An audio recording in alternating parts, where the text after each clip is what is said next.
And I'm going to start. Metro Blooms, starting all of our events with our land acknowledgement, which we worked on in partnership with Indigenous partners and groups that we're connected with. And so I'm going to read our land acknowledgement and then we'll get going. So the work of Metro Blooms takes place on the stolen homelands of the Dakota Iote Dakota Nation. The state of Minnesota, the United States government, and European white colonizers carried out genocide, ethnic cleansing, and the forced removal of Dakota in order to acquire land and wealth. The Iowa, Ho-Chunk, and Anishinaabe, and other indigenous nations have called this region home, but the Dakota are the indigenous peoples of this land. Their origin stories are rooted deeply in this landscape. They have been and still are here, stewarding the land, plants, and waters. We all benefit from this labor and love. Our state's name, Minnesota, comes from the Dakota phrase Minnesota, which describes the turbid waters of the Minnesota River. Another Dakota interpretation is Minnesota, a phrase that translates to the land where the clear waters reflect the clouds. The waters and plants here have deep traditional, spiritual, and cultural significance to the indigenous peoples of this land. As an environmental organization, we have much to learn from Minnesota's indigenous communities about how we relate to each other and the earth. D Dakota Makoche, this is Dakota land. Metro Blooms is located on Dakota homelands and treaty territory. We are committed to understanding our participation in and ending our complicity in systems of oppression. Metro Blooms will take action to support Minnesota's indigenous communities' voices in the land on which they reside.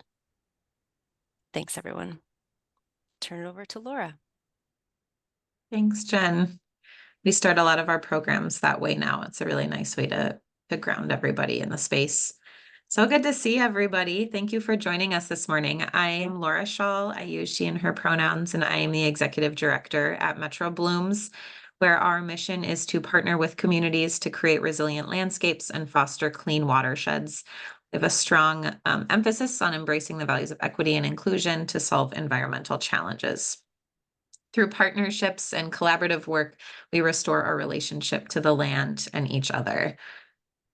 Metro Blooms is many things. We do many things, but our focus through all of our work is really on community. Our work centers community-led planning to plant and care for native plants. As an example of that, I'll share a project that we're working on currently that we kicked off just a couple weeks ago to plant and clean up some rain gardens at Minnehaha and Franklin Avenue in South Minneapolis. And the city of Minneapolis is funding this work, but we really bring our lens of inclusion and engagement to everything we do. So we spent a day door knocking to share this work with residents in the adjacent high-rise apartment. We had everything translated as there's a lot of immigrants that live in that area. And then our land care crew is working with 6 participants from our sustainable land care training program, people that participated in that program earlier this year, to install and care for those projects over the next 3 years. But the installation is happening right now. Through the end of this week. And we prioritize economic justice so everyone is paid equitably for their time. A lot of our work looks like this. We collaborate with people most impacted by environmental injustices, and we center our partnerships with renters, BIPOC communities, and low-income communities. And that work is supported in a lot of different ways, but our most flexible and responsive funding tends to come from grants and from individual donations from people like you. We are also Blue Thumb. That's our education program, and it's a partnership of local governments and private companies that are really committed to planting for clean water, which I'm sure many folks on this call have a passion for as well. Through that Blue Thumb program, I mentioned our sustainable land care training, but we provide one of the only green infrastructure focused training programs in the state of Minnesota. And this program grew out of a community request to be training and employing residents when we're working with neighborhoods and communities specifically impacted by environmental injustices. So we work with primarily young adults that go through that training program. And then we work to provide them next step opportunities through mentorship to make sure they're supported after the training to figure out what they want to do next, as well as short-term employment opportunities through our work with the city of Minneapolis. We work with a lot of partners to host those, and some of those are staff from Metro Bloom's Design and Build, which is a for-profit company that kind of sits under the umbrella of Metro Bloom's nonprofit. And Rich Harrison, who's going to share more in just a minute here, is one of those co-presenters that helps provide some of the content for our sustainable land care training. And so is Jessica, who's our other co-presenter today. We hire and work with a lot of community partners to make sure that the information we're providing is relevant and expansive. And Jessica is an entomologist, a really lovely person, and she's joining us here today as well to talk about pollinators and putting your gardens to bed for the winter. So I share all of this because it's so important that we're not just providing support for pollinators and clean water, but that we're also supporting the next generation of people and learning how to care for plants, making sure that that knowledge sits with all of our community members. So I will turn it over to Rich now, who is the landscape architect I mentioned, as we dive into the primary content here and learn about winter garden prep. I'm just going to skip over. We have an extra slide here, so just hold on, Rich. Okay, there we go. Oh, all right. Thank you so much, Laura. And I'm so happy to be with you all this morning. And I am the co-director of design at Metro Blooms and a registered landscape architect in the state of Minnesota. And I'm so excited. You mentioned that project that we are doing in Minnehaha and Franklin. And this is the first time that we've ever used native turf. It's actually turf grass that is planted with over 30 species. So I'm really excited to see how that project's going to turn out in that green infrastructure project in Minneapolis. So it is fall. The colors are turning already. I can see this beautiful in the background. I'm looking at this beautiful tree, maple tree that's turning. And I just want to remind you all that it's okay to be a little lazy in the work that we do. We've been conditioned to rake and, in the summertime, mow and keep tidy lawns. And, we're here to try to stretch your, the way that you work in your landscapes a little bit. And, this is a good time to add some new plants to your landscape. Metro Bloom's Design Build installation crews plant until the 15th of October, but I have planted my rain garden project in Uptown. I think we planted on the 30th of October. And as long as you get that good root mass in the ground and get it watered in really, really good, those plants have a high success rate. And so this might be a good opportunity to go to Mother Earth or some other local nursery that has good native plants, still a few of them remaining, and getting them in the ground. So yeah, how we manage and maintain our landscapes impacts pollinators, which I'm super excited to focus on today with Jessica. And one of the coolest things I'm finding is like that relationship between plants and the wildlife, and understanding that just broadens my excitement, or it builds my excitement in the work that I do. So we can flip to the next slide and look at some of that. We know that native plants, which are plants that have grown here for thousands of years within a couple 100 miles radius. That's kind of how I define a native plant, and there's various definitions, but we also know that they have co-evolved with our insects and our bees, butterflies, bugs, birds, and the wildlife that depends on them for food. And so it's again really exciting to see these relationships. Like the middle picture is a photo of pussy toes, which is a great ground cover in dry areas on the edge of your plantings. And that's a painted lady that is a host, or the pussy toe is a host plant for the painted lady, which I just learned a couple years ago. And another relationship, when we've known about monarchs for a long time and their relationship with milkweed, which I think there's over 9 milkweed species in the state of Minnesota, depending how far north and south you are. And that's a super cool relationship, but there's so many more. And as we learn this, it just brings so much more meaning to the work that we do. And of course, nature is bird feeders, or native plantings are nature's bird feeders, in our landscapes. And so I don't really fill the bird feeders anymore because I've got all that support in the landscape. And so we can flip on to the next one. And the other thing that I love to do is take pictures. And my gosh, you know, with our cameras on our phones these days, they take such great pictures. And this photo here on the left is of an orange sulfur butterfly, which I had never seen in my landscape before. I've maybe seen them fluttering in the distance, but this is on New England aster, which is one of the last blooming flowers in the fall. And I learned that this is actually a very common middle-sized butterfly. And I'm like, no way, you know, like this is the first time I've seen it in my landscape. So it's like, as we add more biodiversity to our landscapes, the more life starts coming to our properties. And then the more enjoyment that I get when I take pictures of them and share them with my friends. And people says, oh my God, that picture was so great, Rich. Like, how did you do that? And I'm like, I just put it on 2x on my phone and got up close, not too close, and got this picture. The other picture that I want to highlight here is a picture of the rusty patch bumblebee. And hopefully all of you know that the rusty patch bumblebee is threatened and endangered in our state. I think there's only 1-2% of them left, and it's because of our loss of habitat. You know, our urbanization and also the use of pesticides and herbicides in our landscapes. And we're trying to reverse that trend and to plant more plants to support the rusty patch bumblebee. I would encourage you, if you haven't already, to apply for the Lawns to Legumes grant for next year. Its funding is continuing, and we're providing lots of, I think up to $400 to support you and your projects in your yards. So this picture here on the right is a picture that Jen Ellert, our other co-director of design, took of a rusty patch in her yard. We've been doing this work for 4 years and just trying to support the rusty patch. And both Jen and I this year saw one in our landscapes and our yards for the first time this fall. And so it's super, super exciting. Okay, next one. And I want to highlight, we took that picture out, darn.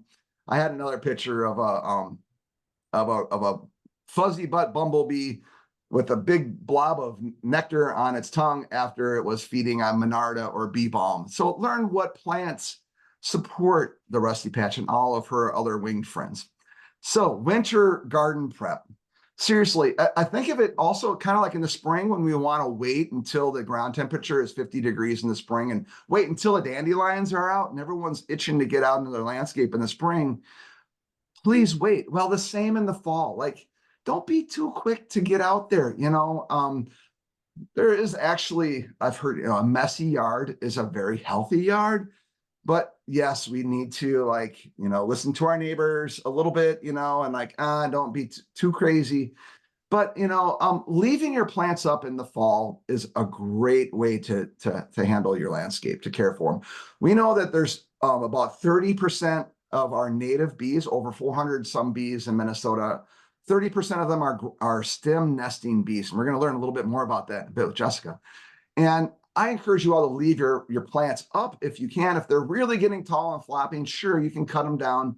If you must cut them down, leave them about 18 inches above the ground, because those bees in the spring will hollow out the pith, and then they'll start putting their pollen balls in there, and then they'll lay their eggs, and it's a super cool thing. So the other thing is, I was at a Wild Ones conference a few years ago. And if you don't know who the Wild Ones organization are, it's another great organization to look up. And one of the presenters said, how many shades of brown are there? And I'm like, yeah, you know, like, it's a beautiful landscape if you look at it with that lens.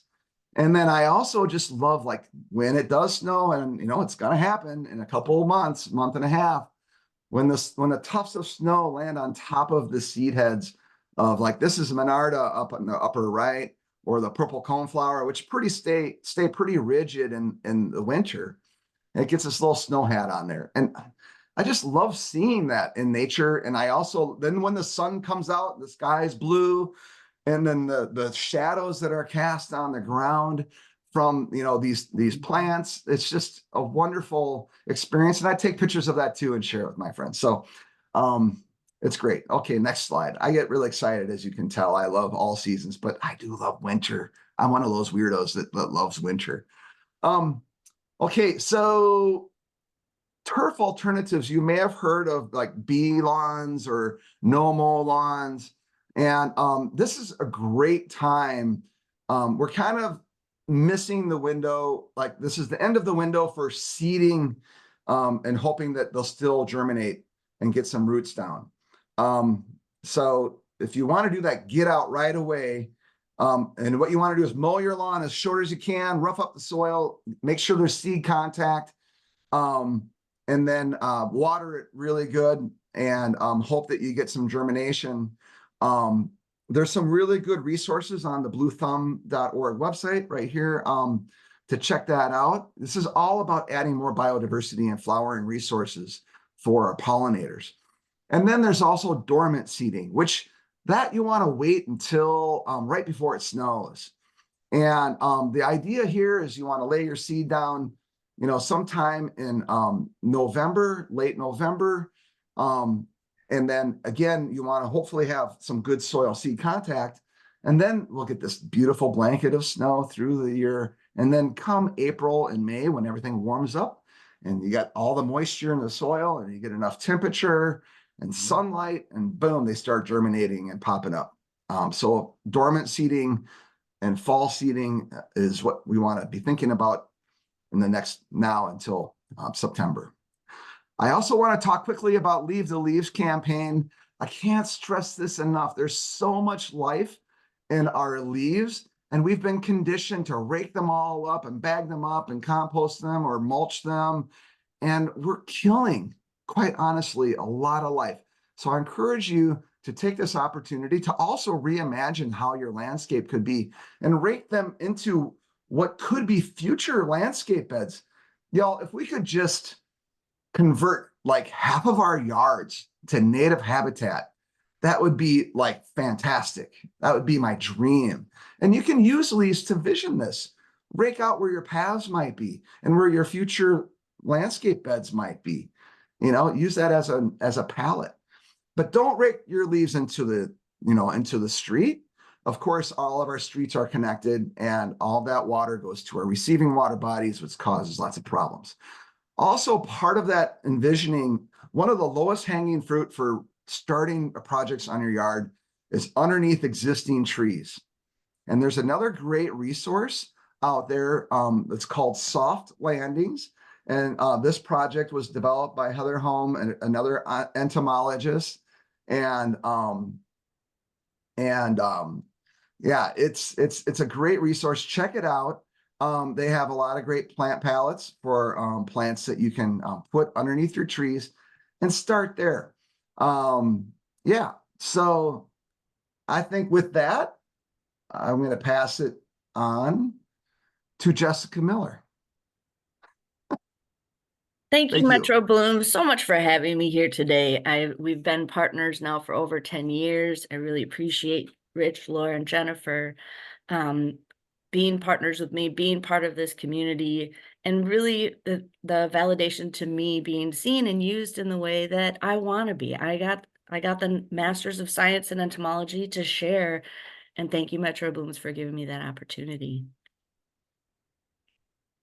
So bees, I think Rich has set me up just so great to talk about these insects.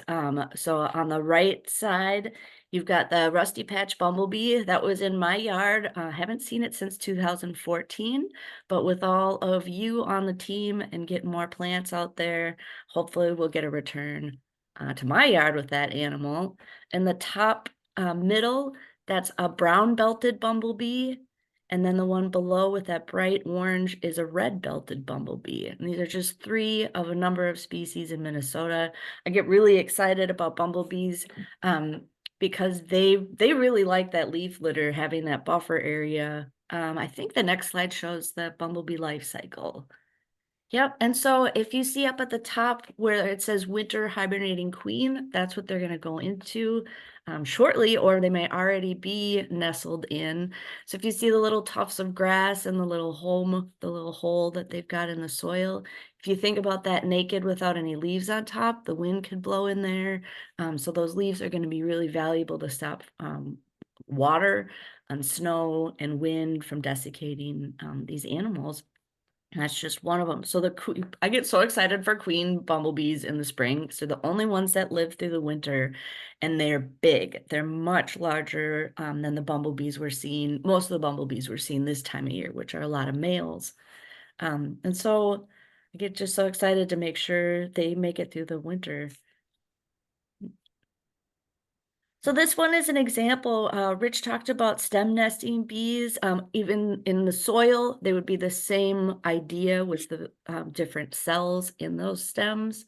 And I get really excited about stem nesters because oftentimes when we're manipulating as humans, like trying to imitate nature, it feels awkward, take away the wetlands and then make one. It's interesting and complicated. But with stem nesting bees, we can absolutely manipulate the nature to have more stems. Because you think about broken stems, which is how they get access to those stems, occurs when the snow or the wind blows over these plants and leaves accesses. Well, we can manipulate and have so many stems all over the place. And then we can share stems if we're having trouble, if we have too many island habitats, we could probably share stems with our neighbors and get them and help increase their habitat. So as Rich said, 18 inches, it turns out there's even shorter is legit. I thought 18 inches was my preference. Bees are also really visual. So when you break them down and if you have various heights, then they can find which stem was theirs easier. Let's see, the bottom picture, if you see on the left, the silk cocoon where it's pointing, those are larger and those would have been laid first. And the larger ones are going to be the females. So if you look, what is that? Eight smaller ones to the right, those are going to be the males. And the reason they do this, from my understanding, is if the males don't make it, if something happens and they don't survive, everybody underneath them is going to have to crawl through, and the males are less important than the egg-laying females. And so if somebody doesn't make it and they have to eat their way through their pupa, they're risking the males more so than the females. On the bottom right, you can see in that stem the hole. I believe this is a Monarda stem, and I was really surprised they were any good at hosting bees because they seem like a really weak stem. I love being wrong and learning new things. And this one's kind of neat because I believe they have the hole already made, so insects don't have to work as hard. And on the top right, you can see the stem there. I believe that's a bone set, and that one is pithy but not hollow on its own. So the bees really do have to work hard to excavate it, which sometimes you can see the little shavings around the top of the stem to give you clues that it's happening. Next slide. So we talked about the leaves and leaving the leaves. So one, if you've got Luna moth cocoons, if you've got some morning cloaks in there, glowworms, other moths or other different animals in your leaves, if you compost them, that cooks them and they don't make it. If you're mulching and going over the lawnmower, that they're not going to make it that way. So if you can rake your leaves into different areas, if you can, or find a neighbor like me. One year, I think I collected 3 or 4 different neighbors, massive piles of leaves. And I was a little concerned and thought if it didn't go very well, I could report on that. It went fine. The leaves composted. Nature doesn't make garbage. We make space that makes nature garbage. But not to harsh on what we need to do. And I do like to tidy up my garden and make sure my sidewalks are clear. So there's no shame in some of that tidying that we need to do. But let's go to the next slide. Oh, it's not what I thought it was. I was thinking of the cocoon. So I wanted to mention fireflies really quick, or lightning beetles or lightning bugs. They are a beetle, so I try to call them lightning beetles. And glowworms are the same as fireflies. They're the larva form, I believe, in the Well, they might not have any of the larva forms in this photo. So I suggest that you do go look them up, because there's there's more to lightning beetles than I had suspected. There's even ones that don't glow, which I was all upset. Like, I wanted the glowing ones in my yard. The lightning beetles need wet space. They need some of that leaf litter, and their babies eat slugs and snails. So we really want to create, a lot of times the best way to get these insects is to have the food resources. So for monarch butterflies, we get the milkweed. It may take a few years, because 5 years before the monarch showed up, but you get the environment set up, you get the food set up, and then usually the animals can follow right along. Best way to get this is just an example of their life cycle. I thought it was a pretty graphic, and thought might spark some joy in researching it or looking into it further. But if you look on the top left, there's the glowworms. And if I have it right, the females are not, they don't fly, so the males find them by their glowing.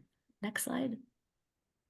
And I really wanted to cover cocoons, because they're so cool, and Luna moths are just such a beautiful animal. They only fly for a week as adults, so oftentimes we're missing that time frame. It's late May, early June that they fly as adults in this beautiful green color. They make cocoons like the shape on the left. And often they'll make their cocoons in safe spots, maybe on a twig, in some leaves on the tree still, because they will make their cocoon. But then they'll make their cocoon before the leaves fall. And then as winds and storms and hurricanes, because the Luna moth is found in the South too. I got a specimen in Georgia this year. But when the leaves fall or the twigs fall, those are going to fall into those soft landings. And so we really want to make sure those leaf piles are robust enough to keep these cocoons safe, keep them from freezing, from getting wet. And they're not the only one that makes those cocoons. And so lots of beautiful moths will make those cocoons and need that leaf litter to keep them safe. And then I get really excited about the mourning cloth, as a lot of insects are adapted specifically in their egg form or in their cocoon, in their cocoon, chrysalis, or pupa over the winter, and mourning cloaks overwinter as adults. So these beautiful little butterflies will crawl into those leaves, absolutely need them above and below to keep them from freezing to the ground, or from freezing or getting wet, or the wind blowing them, desiccating. So these will come out around the same time as those queen bumblebees in the spring. So we got to tuck them in real nice for the winter. And hopefully I'm going to answer some questions if you've got them. Thank you so much. Yeah, we're almost right at 9 o'clock, so we're happy to stay for another 10 or 15 minutes. If folks have some questions in the chat, if you need to go, feel free. It's a weekday morning, people have plans, but feel free to put your questions in the chat and we'll answer them as they come through. Jessica, I was so shocked to see how different the closed wing of the cloak, morning cloak butterfly is from the open wing. Yeah, and I suspect it's camouflage, or maybe even those dark colors help get warm in the spring. But yeah, I love butterflies often have such diversity in just their open and closed states.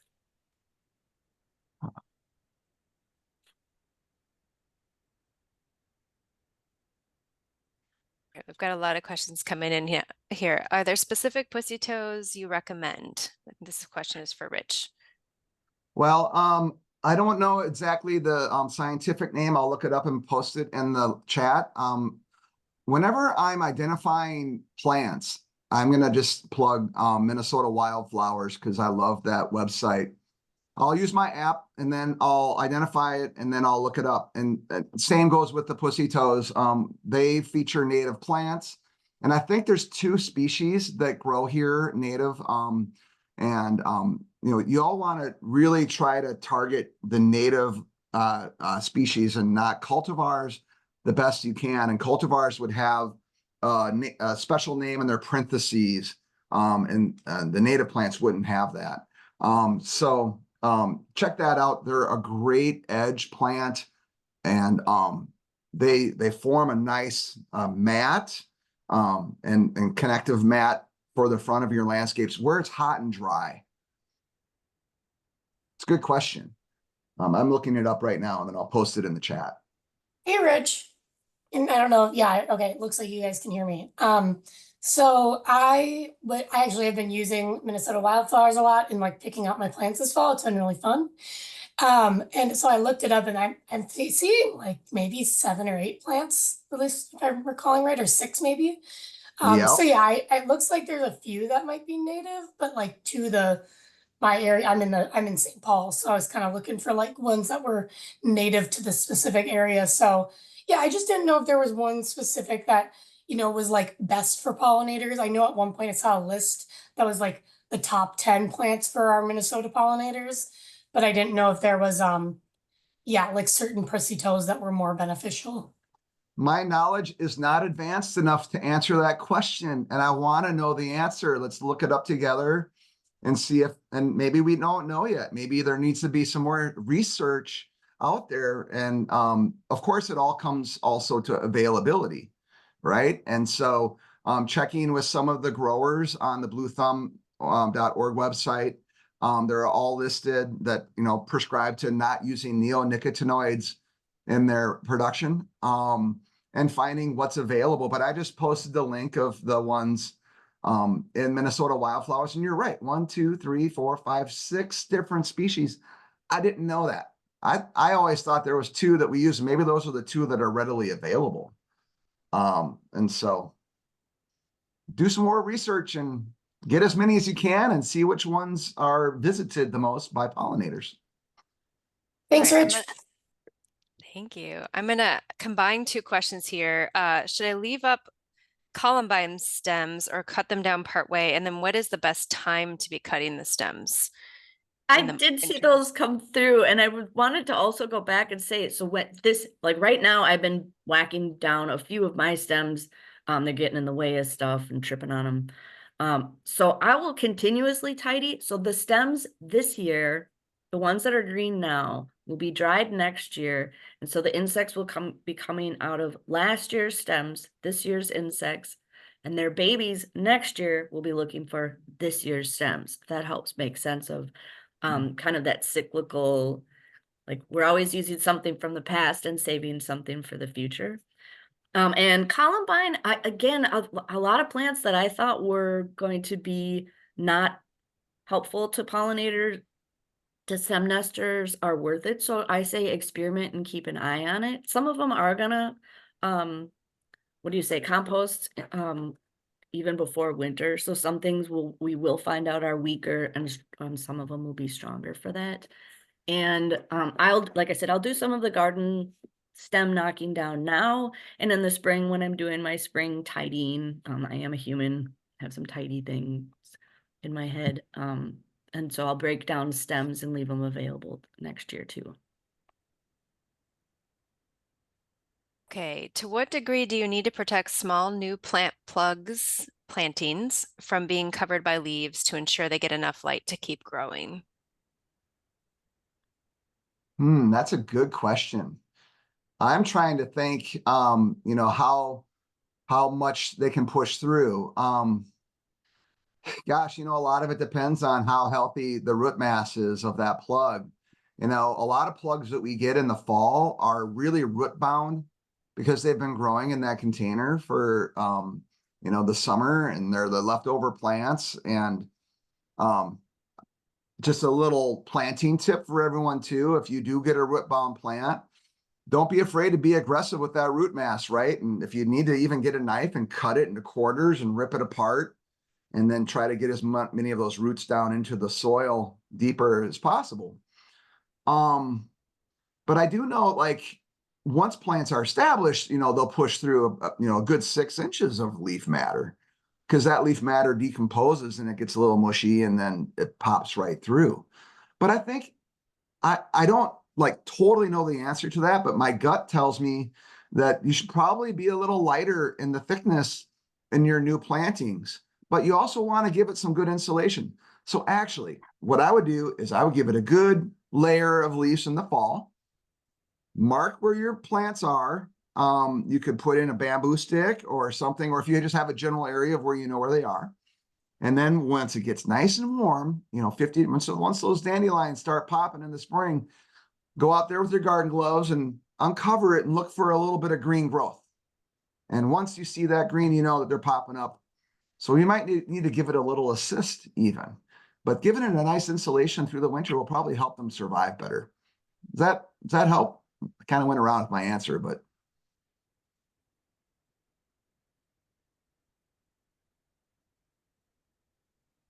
Hope you're muted, Jen. Thank you. I'm gonna Yep. that darn mute button. Yes. Couple questions about grass. So, how to get rid of crabgrass and planting new eco-grass, and then raking leaves. Should people mow once more and rake leaves into their garden beds? What's the best time to be kind of dealing with the turf? Well, I suppose I can try to answer this one too. I'm not a turf specialist. Now, I would encourage you to attend the alternative turf workshop coming up. I think we have one coming up. Maybe if someone could double check that on the Blue Thumb Yeah, and we'll put it in the chat. and ask the question there. Boy, crabgrass. I know it likes to grow like where it's super hot, like in the corners of concrete, where everything else doesn't survive. And it spreads by seed mostly, and also roots.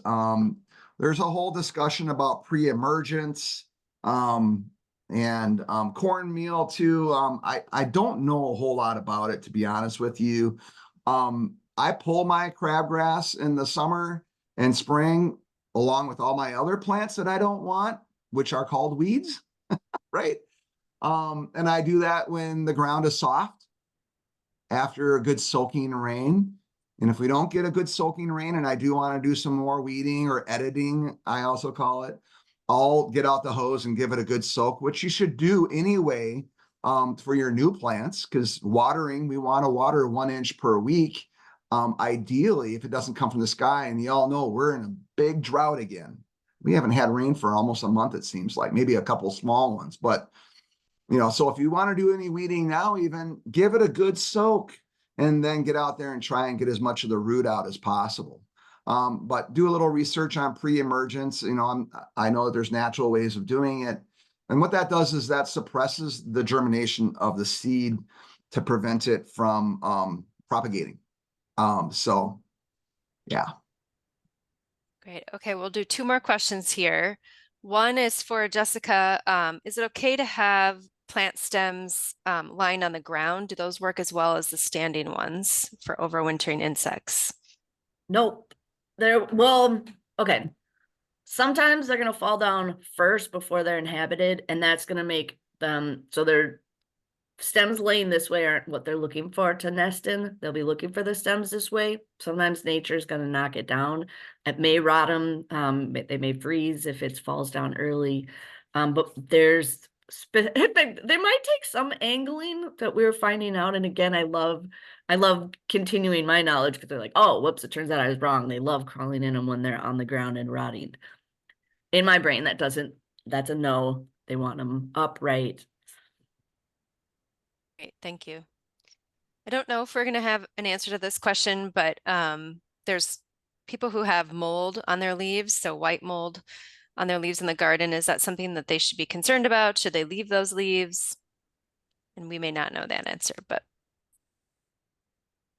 What I do know is, like, Monarda and a few other plants are really susceptible to type of mold. And I do know that they'll come back if you just leave them alone. But that would be a master gardener question. Does anyone else know the answer to that? Jessica, you have your hand up. I only recently had some people go through my yard. It was roses, the lilacs that are looking really sad this time of year, or from this year. And people said, don't do it. First, somebody was like, oh, take them out and put them in the garbage. And the next person was like, no, it's leafy mold. It's not a big deal. It's not spreading or killing your plants. Just calm down. So that's what I have heard recently. Yeah, I agree. Well, I think the other questions have been answered in the chat, so we'll wrap this up. Thank you, everybody, for participating. We will be back again tonight at 6:30 if you want to come back and learn again. The link that you had this morning will work again for this evening. So really appreciate seeing everybody and have a great fall.